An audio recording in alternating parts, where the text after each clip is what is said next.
आज हम सीखेंगे कि पद परिचय होता क्या है। हेलो फ्रेंड्स, मैं सानिया आपका स्वागत करती हूँ। देखते हैं पद परिचय।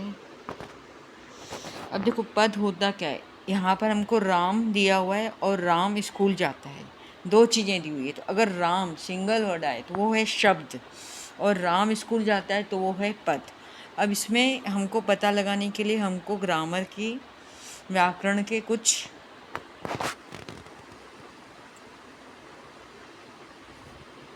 भेद वो आने चाहिए। देखिए, जैसे हमें इसका नॉलेज होना चाहिए कि संज्ञा क्या है, सर्वनाम क्या है, विशेषण क्या है, क्रिया क्या है और अव्यय क्या है। तो हम इस चीज़ को पहचान पाएंगे कि ये कौन सा पद है। ठीक है ना। अगर हमको संज्ञा से रिलेटेड कोई सेंटेंस दिया है तो हम उसको पहचानेंगे कैसे।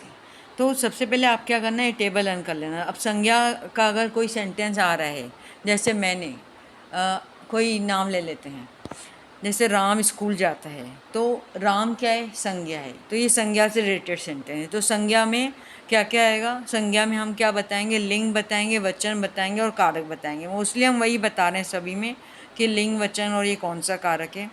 तो आप नहीं भी रन करेंगे, अगर आपको संज्ञा पता है तो भी चलेगा। सर्वनाम, विशेषण और क्रिया क्या है।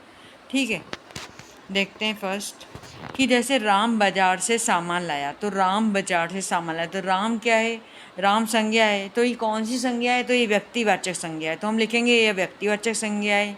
राम क्या है, पुल्लिंग है, तो लिंग आ गया पुल्लिंग। और कौन सा वचन है, तो राम सिंगुलर है, मतलब एक वचन है, तो यहाँ पे आ गया एक वचन।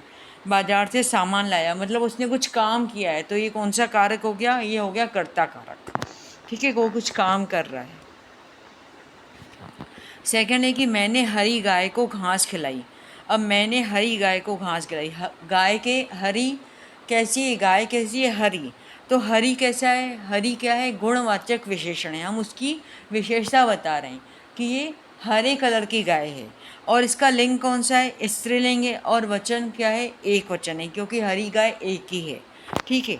और थर्ड एक है कि मैं कल विद्यालय गया था। तो मैं क्या है, मैं इसमें सर्वनाम है और वचन एक वचन है और लिंग क्या है, पुल्लिंग है। क्यों, क्योंकि मैं कल विद्यालय गया था। ठीक है ना। और कारक क्या है, कर्ता कारक, मतलब वो कुछ काम कर रहा है, मैं कल विद्यालय गया था। तो आपको समझ में आ गया होगा कि पद पद परिचय होता क्या है। मतलब ये जो एक सेंटेंस है उसका आपको एक परिचय देना है कि है क्या, उस सेंटेंस में किसके बारे में बताया गया है। संज्ञा के बारे में बताया गया है, सर्वनाम के बारे में बताया गया है, कौन सा लिंग है, कौन सा वचन है, और वो उसमें कर्ता कारक है, क्या कर रहा है वो, उसमें कारकों का भी बताना है। अगर आपको कारक अच्छे से आते हैं तो आप उसको और अच्छे से एक्सप्लेन कर पाएंगे। संज्ञा आता है, सर्वनाम आता है, विशेषण आता है, तो इन सब से मिलकर पद योजना बनी रहती है। तो आपको ये पूरा आना चाहिए। थैंक्स।